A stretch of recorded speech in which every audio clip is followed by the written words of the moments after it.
What is up guys? Welcome to Jules TV Vlog. So for today's video, wala tayong bike adventure ngayon, but rather, i-unbox natin yung binili nating drone. Very excited tayo kasi first time natin gagawin to sa ating channel ng unboxing. And at the same time, first na drone natin to. So ito yung binili ko, Mavic Air 2. Meron tayong dalawang package for this, yung standard and Flymore combo. So mas pinili ko itong bilhin yung Flymore combo na package. So aside from the unboxing, bibigay lang din tayo ng thoughts natin and reason bakit nga ba yung Flymore combo yung binili natin instead of this standard package. So simulan natin itong ating unboxing. So una, kailangan natin ng gunting.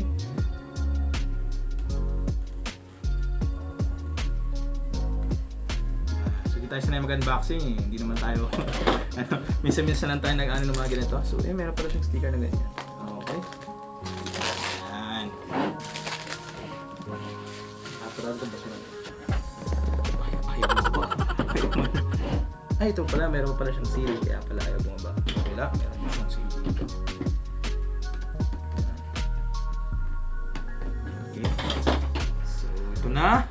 The moment of truth.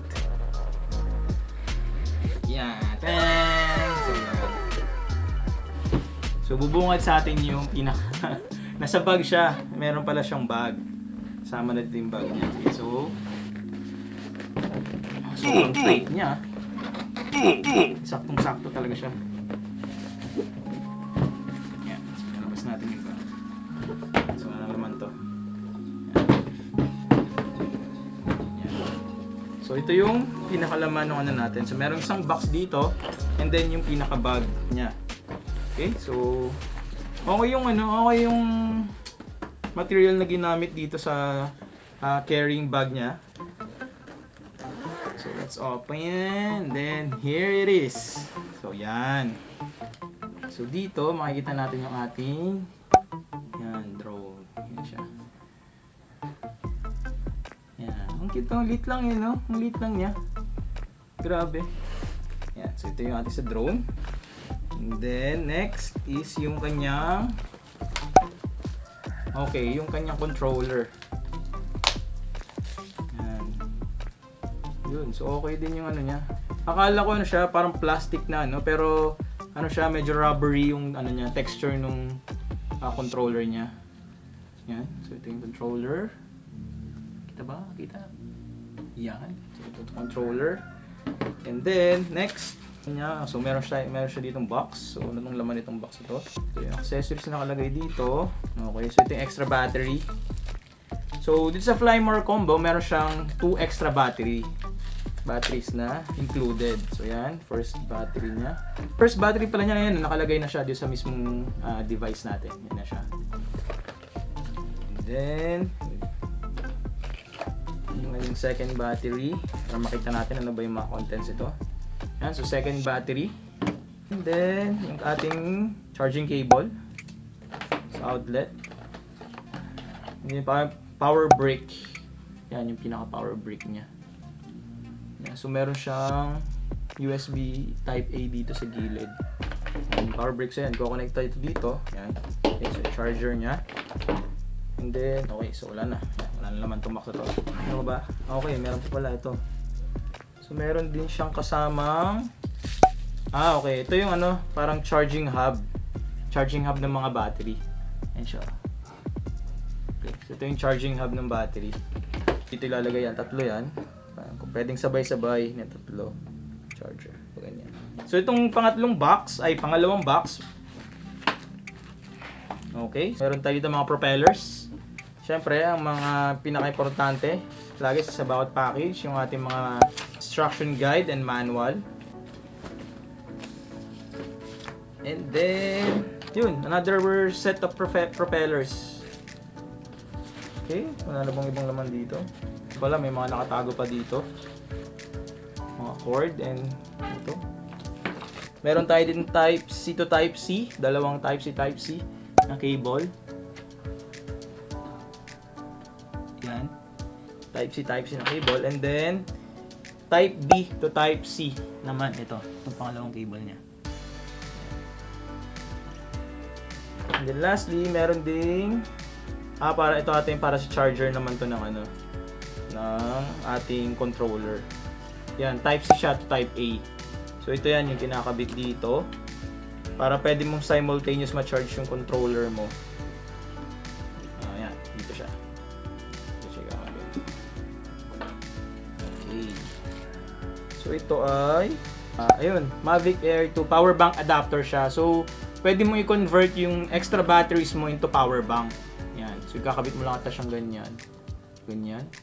Tapos pwede mo lang kabitan ng type na USB.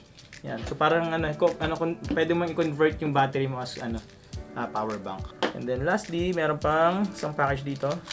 Ito yung set ng ND filters na accessory. So meron tayong tatlong ND filter na kasama. Isang ND16, ND64, and ND256. So ito yung kinakabit sa camera ng drone.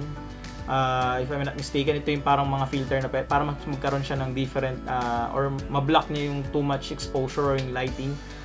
Lalo na kung sobrang maliwanag yung lugar. And then lastly, ito yung yung sa controller naman ng parang joystick natin. So ito yung kinakabit. Dalawa siya. Actually spare lang pala siya. Spare kasi dito sa mismong joystick, dito may nakalagay na talagang mga controller na joystick. So ito spare lang pala to. So meron siyang isang spare. So ito yan. Ito yung nilalagay dito. Ni-screw siya. Yan. I think that's it. Ito yun yung pinakalaman nitong ng ating box. Double check muna natin. Ano ba dito? Okay, so I think that's it. Yun na yung pinakalaman niya. So yun, ito na yung pinaka-content ng ating box. Again, so dito yung ating unit, drone, the controller, ang ating power cord, extra joystick, propellers, and then yung ating battery hub, 2 pieces na extra batteries, 6 spare propellers, yung power bank adapter natin. Ito yung mga makukuha mo kapag Flymore combo yung binili mo. Pero kung standard package na yung kukunin mo, is ito lang. Yan. So unit, the controller, the propellers, the charger, and the manuals. Nag-decide ako na Flymore combo yung bilhin kasi feeling ko mas sulit siya kung ito yung bibilin mo. Let's say gusto nating bilhin yung mga accessory nito individually. So yun, chinek ko lang din sa website ng DJI, and then breakdown ko lang din kung magiging magkano siya in a case na bibili mo siya individually. So for the extra battery, so sa bawat isa nagkakahalaga to na 8,390 pesos ang isa.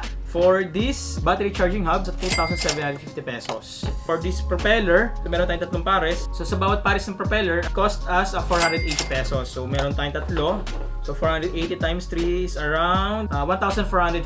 And then for this power bank hub, power bank adapter, ang price na ito is nasa 1,020. And then lastly, for the ND filter naman, nagkakahalaga siya ng mga nasa 5,770. I'm not so sure kasi nakita ko dun sa is 4 na ND filter pero ito kasi 3. Pero yung price nun, yung mga set of ND filters na yun is nasa 5,770. So kung standard package yung kukunin mo, ang price range is nasa almost more or less 39,000, and then kung Flymore combo naman, more or less 54,000. Para sa akin sobrang sulit na niya kung ang kukunin mo is yung Flymore combo, kasi sa battery pa lang bawing-bawi ka na, kasi kung bibili ka nga individually nito, nasa 8,000 siya, di ba? So kung dalawa niyan, nasa 16,000 na siya in total. Whereas kung yung difference nung dalawang package na yun is roughly 15k lang, di ba? So dito pa lang sa battery sulit ka na. And then also itong propellers, very important to kasi nung time na nag-research ako and titingin ako ano yung mga must-have na accessories, lagi kong nakikita yung propellers kasi siguro yung wear and tear ng propellers, lalo na kung nagka-crash yung drone or mas madali siyang masira, might as well meron kang mga sufficient number of extra propellers para at least ma-maximize mo or ma-optimize mo yung paggamit ng drone mo. And then for the ND filters, tingin ko sulit din siya kasi magkakaroon ka ng higher quality or mas ma-maximize mo yung quality ng makukuha mong pictures and videos, lalo na kung sobrang maliliwanag yung setting mo. And then itong power bank adapter, okay na lang din siya, though sa price is nasa 1,020 rin naman kasi. For me naman kasi hindi ko ito gagamitin as power bank ng aking cellphone More or less gagamitin ko ito power bank for syempre yung sa controller ko lang din. And yung mismong unit, syempre, doon lang tatakbo tong dalawang na to. So kung overall, mas malaki ang matitipid mo talaga kung yung Flymore combo yung bibilin mo compared dito sa standard package natin na to. I-total lang ulit natin kung magkano gastusin natin if in case bibili mo siya individually. Okay, for the battery charging hub, nasa 2,750 yung price niya. For the propellers, 480 pesos per pair. So, meron tayong tatlong pair. So, 1,440. The next, for the battery power bank adapter, nasa 1,020 siya. Yung ating ND filter set, nasa 5,770. Yung ating battery, bawat isa is 8,390. So, times 2. So, 16,780. Okay? So overall, for this set na to, gagastos ka ng additional 27,760. So meron kang natipid na, kung ilales ko siya doon sa price difference kanina, minus 15,000. Yan, imagine nakatipid ka ng almost 13K. So 12,760. Ang running time lang netong drone na to is nasa 34 minutes lang. Syempre bitin yun. May bitin ka doon, di ba? Pwede naman yun, tanggal battery charge, pero magiging hassle siya. Lalo na kung yung gagawin mo is, yan, gaya nung sa amin, na nagbabike kami, punta kami sa isang lugar, kung saan na, syempre, better kung meron kang mga spare batteries. And I think that's it. Ito na yung, yun na yung pinaka-unboxing video natin. Ay, hindi ko pala nabanggit. For this bag naman pala, hindi ko nakuha yung presyo ng bag. Nasa nasa 3,000 din pala to. So, more or less, nasa 15K talaga na matitipid mo if ang bibili mo is may Fly More combo. So yun guys, so that's it for our unboxing video. So sa next video natin yan, papakita ko naman sa inyo yung pinaka first flight natin. For now, kailangan ko muna talagang basahin muna yung ating manual kasi ayaw naman nating i-crush yung ating yung drone. So babasahin ko munang maigi and then manonood ako ng madaming tutorials sa YouTube. Kumaga mga things you must know before you fly your drone, mga ganun. Mga content. Yun, abangan nyo yung mga magiging mga magiging adventures natin. So I think mas magle-level up yung ating mga makukuhang footage, lalo with the addition of our new gear, yung ating drone. So yan, looking forward tayo sa mas magiging maganda na footages. Okay? So that's it for this video guys. Maraming salamat sa panonood. If you like this video, yun, thumbs up ka lang dyan. And then kung meron ka naman mga katanungan, comment down below. Please follow me also on my Facebook page, Jules TV Vlogs. Okay, so that's it guys. Maraming salamat. Bye bye!